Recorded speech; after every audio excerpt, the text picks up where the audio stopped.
the next 10, 15, 20, I hope to live at least 25 more. But if you have been blessed for 50 years, today, we should go away from here with a made-up mind that we're going to give God the future. Amen? If that's what you want to do, give God another hand praise. Give God another hand praise. Well, today as we conclude this worship service and conclude this great golden anniversary, and giving thanks to all those who brought us together, giving thanks to God, one more thing. What about you? What will you do? The preacher has already told you that God is on our side. And if God is for us, who can be against us? Amen? God is on our side. God is with us. But what about you today? What will you do with your future? Well, that's a non-rhetorical question. I cannot answer it for you, and neither can you answer it for me. But I hope you will do what God would have you do with what you have left.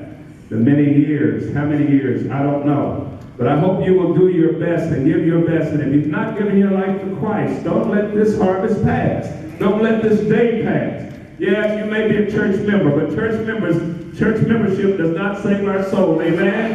You may be a tither, but tithing won't save your soul. Amen? You may be an usher, you may be a deacon, you may be a preacher, but that doesn't save our soul. It's only when we surrender to Him, amen? And when we surrender our lives to Him, then He takes us and He makes us and He molds us and He shapes us and He puts us on the right path, amen? And John says that path leads all the way from earth to glory. If you believe that, give God a hand praise. It leads from earth to glory. It leads from earth to glory.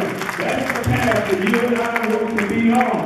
But before I finish this little story about two little boys in a town, whatever kind of town it was, maybe a town like you grew up in, a town I grew up in, and they were just the mischievous little boys. And you know how little boys are. If some of you are school teachers or some of you who were parents, and they decided one day to come up with a scheme. And their little scheme was to trick the town's wise man. Follow me now. And so they went up to him and said, "Sir, we realize that you're the wisest person in our community. You're the wisest man we know. We have a riddle." Everybody say riddle. "We have a riddle we want you to solve." And the man said, "Okay." And then they said, "Behind one of us, in our hand, are two little birds. Two little birds in our hand, behind us. And if you're so wise, sir, tell us if the birds are dead, the bird is dead or alive." Well, the man was wise. He knew that if they said the bird was dead, they would let him fly away. He also knew if he said the bird is alive, they would and snuff his life out. But here he goes. The wise man said, "Boys, the answer is in your hand." Give God a hand praise. The answer is in your hands. What will you do after 50 golden years of celebration in Bristol, Virginia? The answer is in your hand. Now, I don't know what you want to do, but I can give you my witness. I want to walk with Jesus. Amen. I want to walk with Him every day. I want to talk with Him every day.